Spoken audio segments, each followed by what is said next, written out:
What is good, friends and family?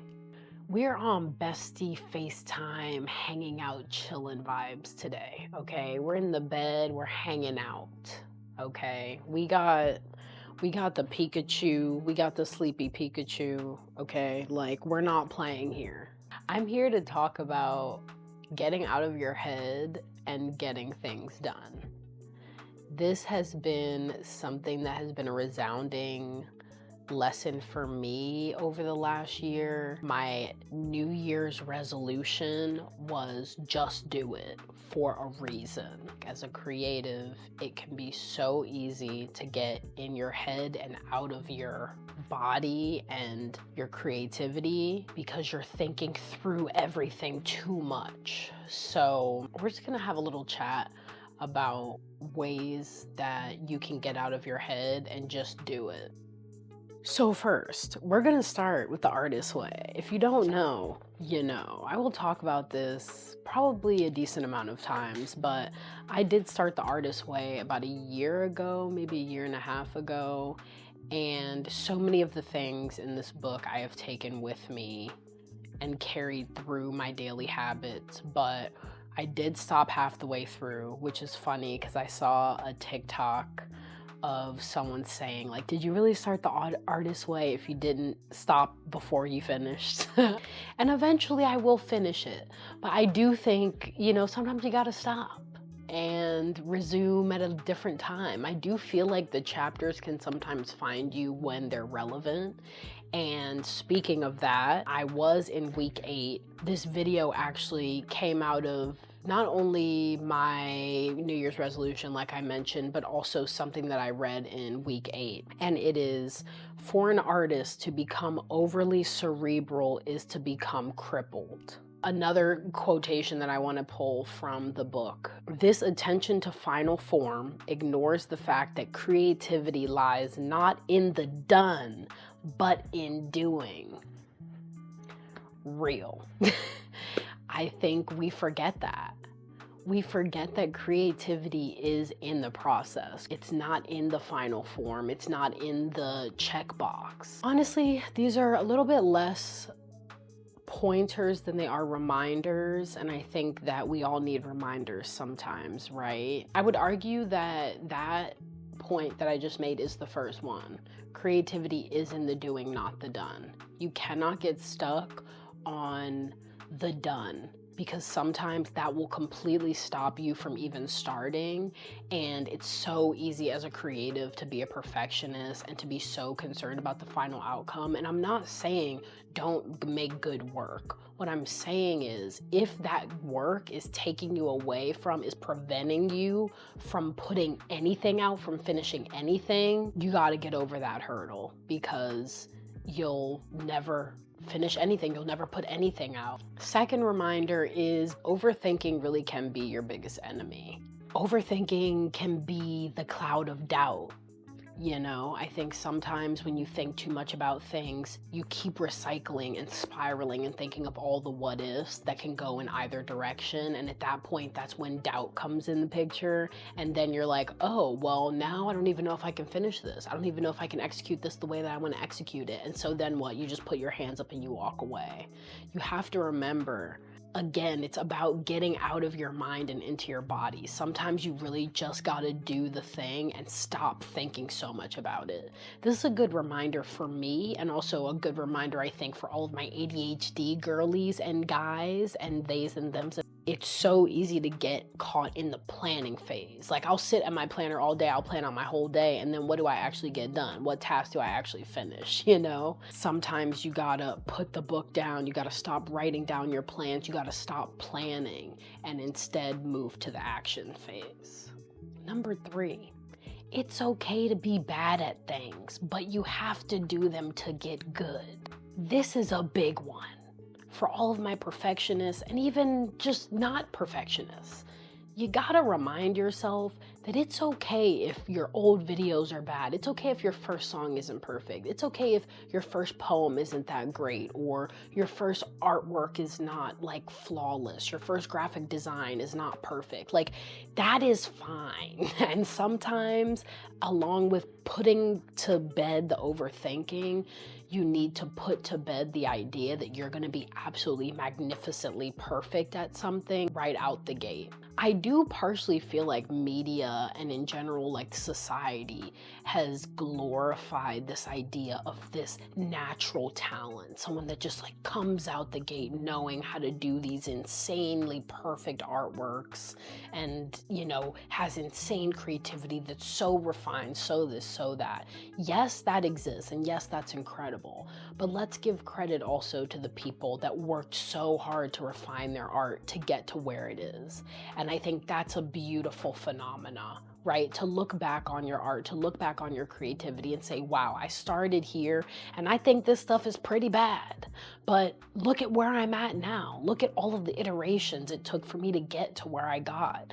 Look at all of the work, all of the effort, the time that I put in to make my art get to a place, to make my creativity get to a place where I'm really proud of it and I can see my evolution.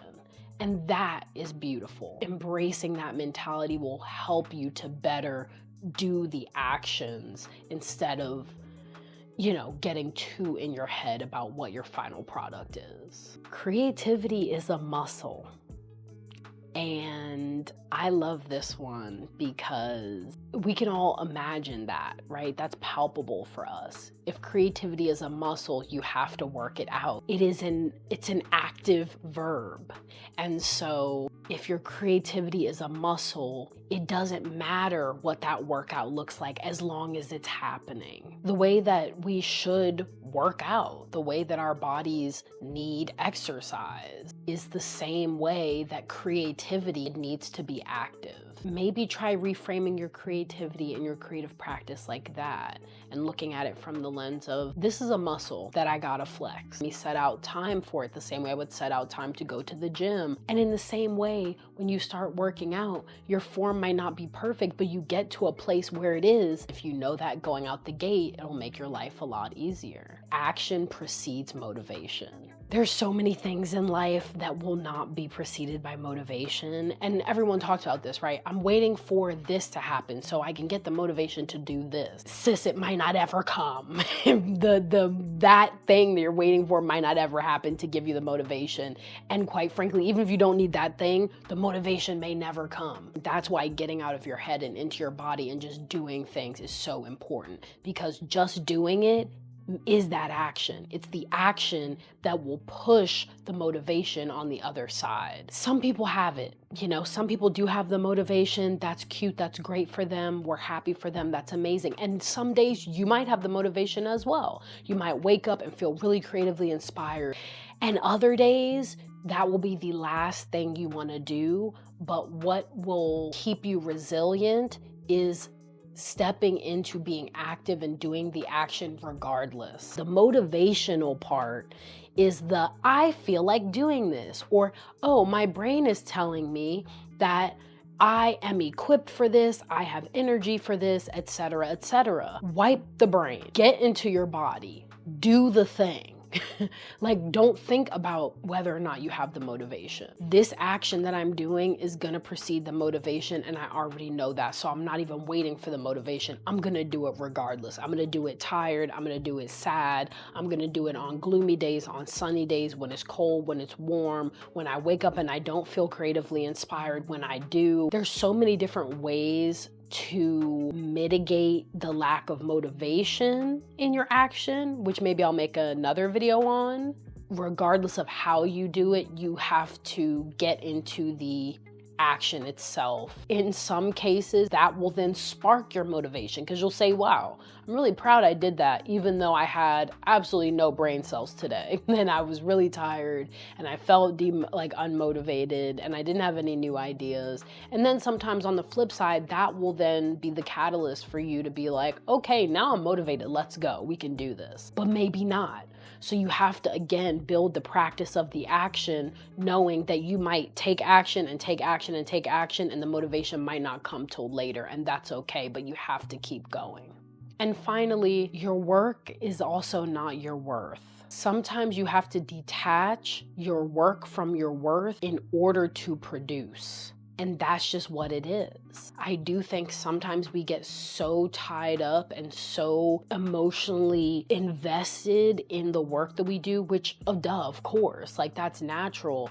But when you start to tie your self-worth to your work, that's when the negative narratives start coming in of, well, you didn't do anything creative today. You didn't do that video. You didn't make that artwork. So you're not a good artist. You're not as good as XYZ. And then that's even more of a demotivating factor. The more that you detach from the work, the more you're able to produce it and get it out into the world. Because you know, at the end of the day, who cares what people think about it? Who cares how it's received? Who cares how it performs on social media? Who cares about the numbers? You did it. You finished something. That's your work. You can be proud of it. And it has absolutely nothing to do with your worth as a human being or as an artist. Because it also helps when you get pushback or when things don't perform as well as you thought. Because you're like, okay, obviously I should learn from this and take lessons and get better and iterate and figure out how to make things better. But at the same time, this doesn't mean that I'm a failure. Okay, people hate it. Okay, good for you. I wanted to make this and I really stand by it. And I think this is a good piece of art. And I think the more you're able to self-validate, also the more that you might have that motivation to act and you might be more actively creative in that way. I hope that this helps you. I hope that this keeps you going on your creative journey. These things have been incredible for me to keep going. Even as I sit here now, I did not want to sit here today and film this video. I am literally about to continue my full-time work day and then go to the gym after this and then et cetera, knowing I have like a 19-minute video to edit, but we push on, right? We still do it because action precedes motivation. So I hope that y'all got some gems from this. Thank you for meeting me in my cozy little corner today and just being some friends chatting, talking about creativity. I love y'all. Thank y'all for watching. Let me know down in the comments what helps you to get out of your head and just create. And I'll see you soon. Bye.